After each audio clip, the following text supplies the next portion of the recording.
हमारे next lecture में अब हम करेंगे व्हाट इज इम्पल्स।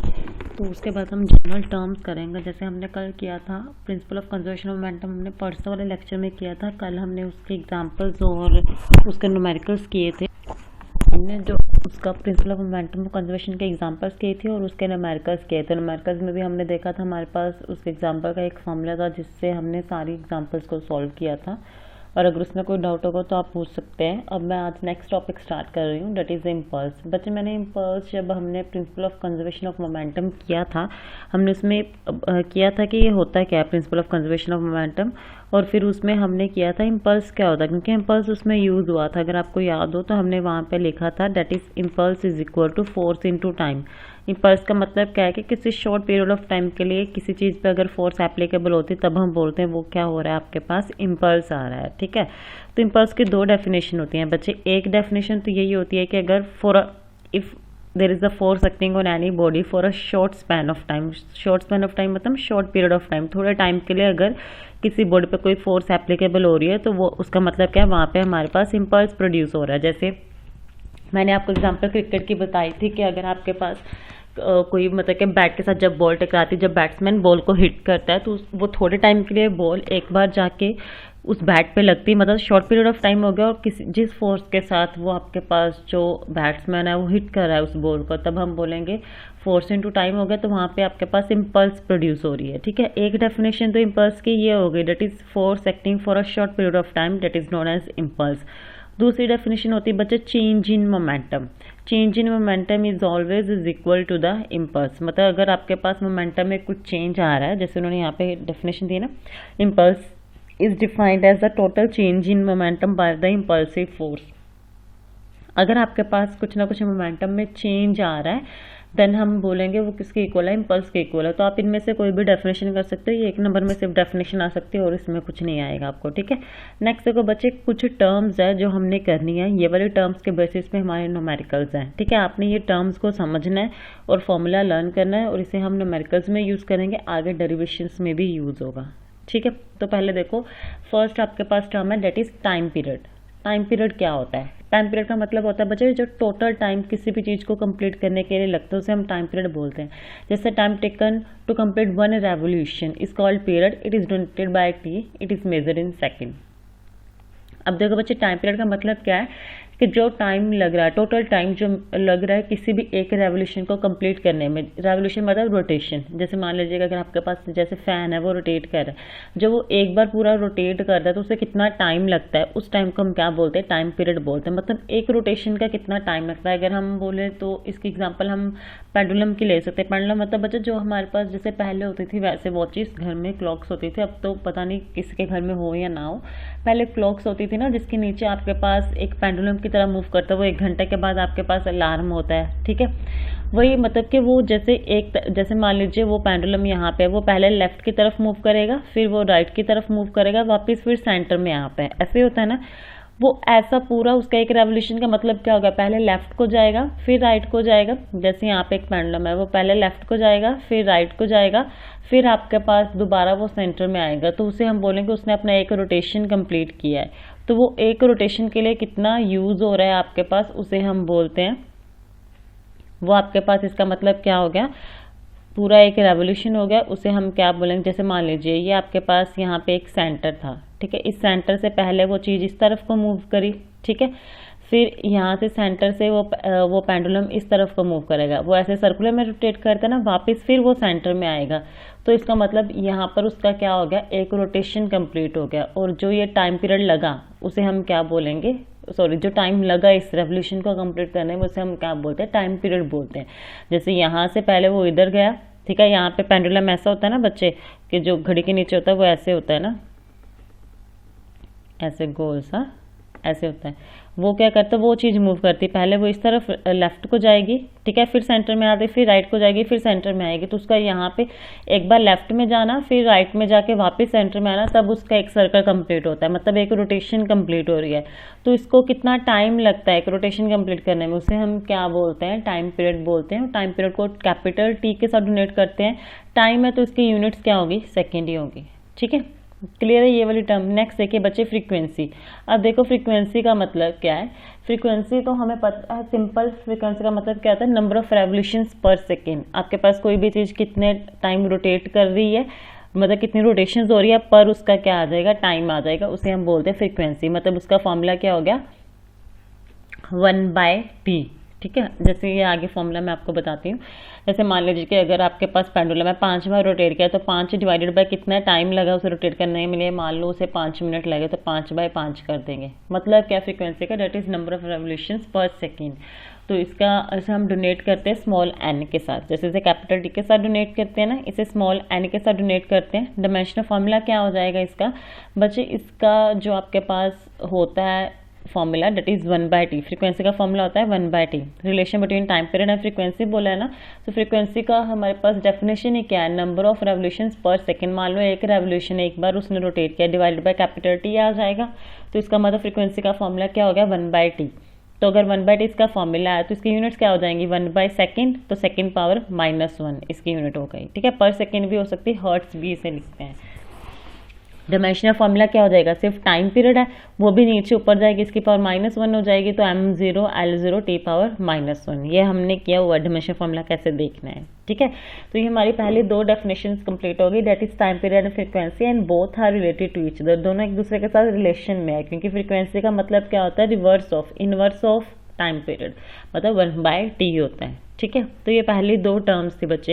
ये आपको न्यूमेरिकल ऐसे आ सकता है, आपको मतलब कि ये कह दे कि फाइंड करो फ्रीक्वेंसी, अगर उसके उसका टाइम पीरियड आपके पास 5 सेकेंड है तो हम क्या करेंगे, 1/5 कर देंगे, तो वो आपके पास क्या आ जाएगी, फ्रीक्वेंसी आ जाएगी। ठीक है, सिंपल जनरल न्यूमेरिकल जैसे आ जाते हैं, तो इसलिए ये वाली टर्म्स बता रही हूँ आपको।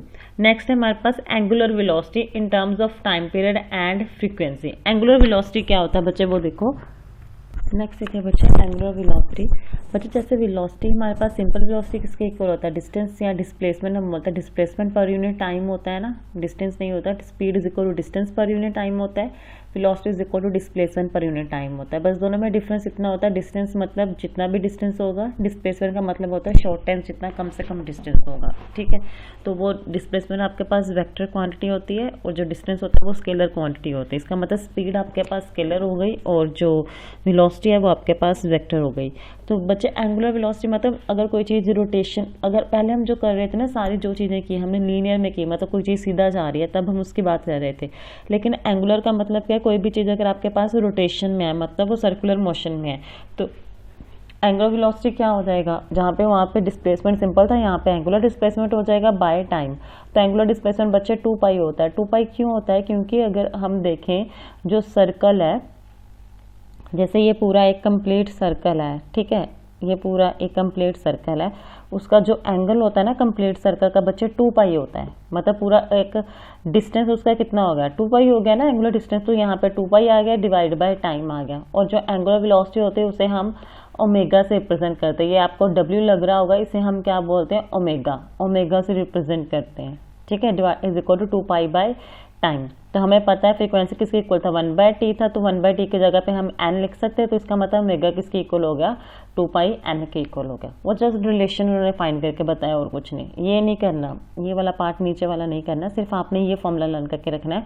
ओमेगा किसके इक्वल है, 2π/t के इक्वल है, और 1/t को हम n भी लिख सकते थे, इसका मतलब ओमेगा किसके इक्वल हो गया, 2π n के इक्वल हो गया। ठीक है, नेक्स्ट देखिए बच्चे, जैसे हमने रिलेशन किया एंगुलर वेलोसिटी और टाइम पीरियड एंड फ्रीक्वेंसी के बीच, तीनों के बीच में होगा ना, क्योंकि एंगुलर वेलोसिटी और टाइम पीरियड का रिलेशन भी हो गया, एंगुलर वेलोसिटी और फ्रीक्वेंसी का रिलेशन भी हो गया। ये सारे बस आपने रिलेशन लर्न करके रखने हैं न्यूमेरिकल्स के लिए। अब हम करेंगे relation between linear velocity and angular velocity. Linear velocity और एंगुलर वेलोसिटी के बीच में रिलेशन। बच्चे ये जो 2.7.3 एक ये टॉपिक और 2.7.4 एक ये टॉपिक, ये दोनों इंपॉर्टेंट है 2 मार्क्स के लिए। इनमें से एक आपको एग्जाम में आ जाता है। सिंपल बोल देते हैं, drive the relation between linear velocity and angular velocity. यहाँ से बोल सकते हैं drive the relation between linear acceleration and angular acceleration. तो आपने ये आपको ड्राइव करके बताना होगा, सिर्फ 2-3 स्टेप्स का है, डेरिवेशन में कुछ भी नहीं है। ठीक है, तो ये देखिए हमने relation between linear velocity and angular velocity पहले देखना। अब लीनियर वेलोसिटी क्या था, v था। एंगुलर वेलोसिटी अभी अभी हमने देखा वो क्या होता है, आपके पास ओमेगा होता है एंगुलर वेलोसिटी। ठीक है, तो हमने इसका मतलब v और ओमेगा के बीच में ये वाला रिलेशन फाइंड करना। ये कैसे आता है वो पहले देखिए, हमने पहले ये डायग्राम देखिए, क्योंकि अभी हम एंगुलर वेलोसिटी की बात करें मतलब हम सर्कुलर मोशन की बात करेंगे। तो हमने पूरा सर्कल ले लिया, ठीक है। सर्कल में ये इसका ओ पॉइंट होता है, यहाँ पे ओरिजिन से लेके ए पॉइंट तक मान लीजिए रेडियस आर है, तो वो सभी तरफ आपके पास रेडियस कितना होगा, आर ही होगा। एंगल मान लीजिए वो थीटा बना रहा है, हमने मान लिया कोई ए पार्टिकल वी वेलोसिटी के साथ मूव कर रहा है, वी लीनियर है ना, इसलिए उन्होंने सीधी एरो बनाई हुई है, सीधा वी वेलोसिटी के साथ मूव कर रहा है, और जो ये सर्कुलर मोशन में मूव करेगा वो ओमेगा होगा, ठीक है। अब देखो हमने सिंपल, हम इसे स्टार्ट कैसे करेंगे, कैसा लिखना है, जैसे इन्होंने लिखा ना सिंपल, ये नहीं कि आपने पूरा ऐसे लिखना, अपनी लैंग्वेज में लिख सकते हैं।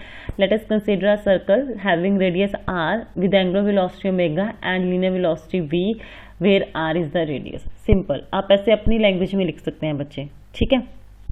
अब देखिए अगर हम ये ए बी, हमने ये डिस्टेंस फाइंड करना है पहले, ए बी। अब देखिए ये तो ऐसे बन रही है, आर्क की फॉर्म बन रही ना, आपको पता हो तो छोटे होते आपने 5th-6th क्लास में आर्क का फॉर्मूला किया हुआ है, अगर आपको याद हो तो बच्चे, अगर नहीं याद मैं तब भी बता देती हूँ। Arc is equal to angle into radius होता है, ठीक है। तो मैंने यहाँ से एंगल की पहले वैल्यू फाइंड कर ली, एंगल किसके इक्वल हो गया, आर्क बाय रेडियस। आर्क मतलब जो ये सर्कुलर फॉर्म में बन रहा है आपके पास, आर्क कितनी है, ए बी है, रेडियस कितना आर है, तो इसका मतलब थीटा की वैल्यू क्या आ गई, ए बी बाय आर आ गई। डिस्टेंस किसके इक्वल होता है, वेलोसिटी इज इक्वल टू क्या होता है, डिस्प्लेसमेंट पर यूनिट टाइम ना। तो ये डिस्प्लेसमेंट इतना डिस्टेंस कवर हो रहा है ना, ए पार्टिकल से लेके बी पार्टिकल तक ये इतना डिस्टेंस कवर कर रहा है, तो इसका मतलब वेलोसिटी किसके इक्वल हो गई, डिस्प्लेसमेंट पर यूनिट टाइम। तो डिस्प्लेसमेंट किसके इक्वल हो जाएगा, वेलोसिटी इंटू टाइम, तो वेलोसिटी इंटू टाइम कर दिया, ठीक है। तो ए बी किसके इक्वल हो गया, वी इंटू टी। लेकिन अभी हमने यहाँ से फाइंड किया आर्क ए बी है ना, तो यहाँ से अगर हम फाइंड करें ए बी की वैल्यू, तो ये आर नीचे डिवाइड में इधर जाकर मल्टीप्लाई में हो जाएगा, तो आर इंटू थीटा आ जाएगा। तो ए बी किसके इक्वल हो गया, आर इंटू थीटा। हमने यहाँ से फाइंड किया ए बी किसके इक्वल है, वी इंटू टी। यहाँ से फाइंड किया ए बी किसके इक्वल है, आर इंटू थीटा। तो इसका मतलब फर्स्ट सेकेंड इक्वेशन इसे लिख लेंगे। अब दोनों के इक्वेशन को इक्वेट कर दो, क्योंकि लेफ्ट हैंड साइड दोनों की इक्वल है, ए बी, तो राइट हैंड साइड भी क्या हो जाएगी, इक्वल हो जाएगी। तो मैंने लिख दिया V T is equal to R theta. मुझे किसकी वैल्यू चाहिए, वेलोसिटी की। वेलोसिटी किसके इक्वल हो गया, आर थीटा। यहाँ पे टी मल्टीप्लाई में था, नीचे जाके क्या हो जाएगा, डिवाइड में हो जाएगा। V is equal to R theta by T हो गया। हमने अभी फाइंड किया ये वाला रिलेशन कि अगर आपके पास वी इज इक्वल टू आपके पास आर थीटा बाय टी है, तो बच्चे जो ये है ओमेगा किसके इक्वल है, 2 बाय टी। 2 क्या है बच्चे, एंगल है, तो इसका मतलब ओमेगा किसके इक्वल है, थीटा बाय टी के। तो यहाँ पे थीटा बाय टी की जगह पे मैंने क्या लिख दिया, ओमेगा लिख दिया। तो वी किसके इक्वल आ गया, R into omega. So this is the relation between linear velocity and angular velocity, ठीक है बच्चे, क्लियर है। अगर कोई भी डाउट होगा तो आप पूछ सकते हैं। नेक्स्ट देखिए relation between linear acceleration and angular acceleration. Relation between linear acceleration and angular acceleration. अब लीनियर एक्सेलरेशन तो हमने किया है, एक्सेलरेशन किसके इक्वल होता है, वेलोसिटी पर यूनिट टाइम। अब हमने एंगुलर एक्सेलरेशन करना है, तो बच्चे एंगुलर एक्सेलरेशन किसके इक्वल होगा, angular velocity per unit time. तो एंगुलर वेलोसिटी क्या, ओमेगा, तो इसका मतलब वो किसके इक्वल हो गया, ओमेगा पर यूनिट टाइम के इक्वल हो गया, ठीक है। लेकिन हमारे पास किसके जो एंगुलर एक्सेलरेशन होता है वो किसके इक्वल होता है, change in velocity per unit change in time. तो इसका मतलब वो change in angular acceleration upon change in time आ जाएगा।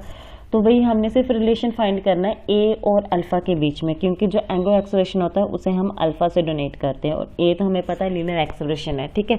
मान लीजिए मैंने सपोज कर लिया मेरे पास दो पार्टिकल है, एक ए पार्टिकल है, एक बी पार्टिकल है। ए पार्टिकल मान लीजिए वो एंगुलर वेलोसिटी ओमेगा 1 से मूव कर रहा है, B particle angular velocity omega 2 से मूव कर रहा है। तो एंगुलर एक्सेलरेशन किसके इक्वल हो जाएगी, चेंज है ना, चेंज मतलब दोनों को हमने क्या करना होता है, माइनस करना होता है। तो omega 2 minus omega 1 by T के इक्वल हो गया, ठीक है। ये तो हमने ए और बी पार्टिकल की एंगुलर वेलोसिटी ली। अब अगर मैं लीनियर वेलोसिटी की बात करूँ तो मैंने सपोज कर लिया कि जो ए पार्टिकल है वो लीनियर वेलोसिटी v1 से मूव कर रहा है, B particle linear velocity v2 से मूव कर रहा है, और जो सर्कुलर आपके पास ये पाथ है उसका रेडियस कितना r है, ठीक है। हमने अभी ये फाइंड किया ना रिलेशन ओमेगा का, v equal to R omega, वो हम यूज़ करेंगे। ओमेगा किसके इक्वल हो जाएगा, r इस साइड मल्टीप्लाई में, दूसरी साइड जाके डिवाइड में हो गया, तो ओमेगा किसके इक्वल हो गया, v बाय आर के इक्वल हो गया। तो अगर मैं ओमेगा 1 लिखूं तो ओमेगा 1 किसके इक्वल हो जाएगा, देखो आर रेडियस तो सारे के लिए सेम है, तो ये आर ने तो आर ही रहना है। अगर मैं ओमेगा 1 ले रही हूँ मतलब मैं ए पार्टिकल की वेलोसिटी ले रही हूँ, तो ए पार्टिकल की लीनियर वेलोसिटी कितनी v1 है, तो ओमेगा 1 किसके इक्वल हो गया, v1 बाय आर।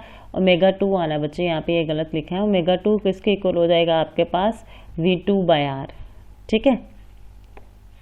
ओमेगा 2 किसके इक्वल हो गया, v2 बाय आर के इक्वल हो गया। ठीक है। अब नेक्स्ट देखिए, हमने ओमेगा 1 ओमेगा 2 की वैल्यू फाइंड कर ली, वो यहाँ पे हमारे पास ये था ना, यहाँ पे पुट कर दो। अल्फा इज इक्वल टू क्या था, omega 2 minus omega 1 by T. Omega 2 की वैल्यू पुट करो यहाँ पे, V2 by are minus omega 1 की वैल्यू क्या, V1 by R divided by T. R दोनों में कॉमन है, आर मैंने बाहर निकाले, ऊपर क्या बचा, V2 minus V1 divided by R into T. हमें पता है change in linear velocity divided by time वो किसके इक्वल है, सिंपल लीनियर एक्सेलरेशन के ना, तो V2 minus V1 by T को मैं क्या लिख सकती हूँ, ए लिख सकती हूँ। तो इसका मतलब अल्फा किसके इक्वल हो गया, यहाँ पे इसकी जगह पे क्या आ जाएगा, ए आ जाएगा, ए बाय आर। तो अल्फा इज इक्वल टू क्या आ गया, ए बाय आर आ गया, ए किसके इक्वल आ गया, अल्फा इंटू आर। सिंपल हमारे पास क्या आ गया, relation between angular velocity and linear velocity, sorry relation between angular acceleration and linear acceleration. तो बच्चे हमने ये दो रिलेशन कर लिए, दैट इज ये एक रिलेशन हमने लीनियर वेलोसिटी और एंगुलर वेलोसिटी के बीच में किया है, दूसरा रिलेशन हमने एंगुलर एक्सेलरेशन और लीनियर एक्सेलरेशन के बीच में किया है। तो ये दोनों रिलेशन आपको अच्छे से आना चाहिए, इनमें से कोई भी 2 नंबर में आ सकता है। और साथ ही साथ इनके न्यूमेरिकल्स आपने ये खुद करने हैं, जैसे कल हमने सिंपल फॉर्मूला यूज़ करके किए ना। अगर आपने एंगुलर और लीनियर वेलोसिटी फाइंड करनी तो हमारे पास फॉर्मूला है लीनियर वेलोसिटी का सिंपल आर बाई टी करके, सॉरी डिस्टेंस बाई टी करके, और एंगुलर का हमें फॉर्मूला पता है। अगर आपको लीनियर फाइंड होगी वैल्यू तो एंगुलर की हम यहाँ से फाइंड कर लेंगे V बाय आर। तो एक बार ये वाले सारे न्यूमेरिकल्स खुद करना, अगर कोई नहीं पता चलेगा तो आप पूछ सकते हैं, मैं आपको बता दूंगी, ठीक है। कल मैं आपको नेक्स्ट टॉपिक स्टार्ट कराऊंगी, that is banking of roads, most important है, वो आपको 5 नंबर में आता ही है, हर बार पेपर में बच्चे वो 5 नंबर में आता है, तो वो आप अच्छे से कर लेना। मैं आपको बता दूंगी कि हाँ कि वो कैसे आपने डेरिवेशन लिखना है, कैसे उसे सॉल्व करना है, और आपने अटैम्प्ट कैसे करना है। अटैम्प्ट आपको अच्छे से पता होना चाहिए, क्योंकि कई बार क्या होता है बच्चे को पता होता है कि इसका आंसर ये है, बट अटैम्प्ट ही नहीं करना आता, तो वो 5 नंबर में से 3 नंबर ही मिलते हैं, ठीक है। तो अटैम्प्ट करना भी बता दूंगी, पहले आपने ये वाले न्यूमेरिकल्स करने हैं, जो ये वाले हैं ना, ये first second third fourth fifth, ये 5 एग्जाम्पल्स आपने खुद करनी है। अगर कोई डाउट होगा तो आप पूछ सकते हैं, वैसे बहुत सिंपल है, आपको समझ आ जाएगा। वही जो अभी हमने फॉर्मूलाज किया है ना, time period frequency, angular velocity, linear velocity, angular acceleration, linear acceleration, ये सारे फॉर्मूलाज यूज़ करके ही ये वाले सॉल्व होने हैं, ठीक है बच्चे। तो कल हम पहले पढ़ेंगे ये सेंट्रीपिटल फोर्स क्या होता है, उसके एग्जाम्पल्स, और इसी के एग्जाम्पल्स में वो डेरिवेशन है, that is banking of roads, ठीक है। तो कल हम 2.8 से स्टार्ट करेंगे, उससे पहले जितने न्यूमेरिकल्स हैं, 6 एग्जाम्पल हैं या 5 हैं, वो आपने कर लेनी। अगर कोई डाउट होगा तो आप पूछ लेना। कल मैं आगे ये स्टार्ट कराऊंगी, ये लास्ट पार्ट ही होगा सेकेंड यूनिट का, इसके बाद हम नेक्स्ट यूनिट स्टार्ट करेंगे, ठीक है। क्लियर है, ओके, थैंक यू।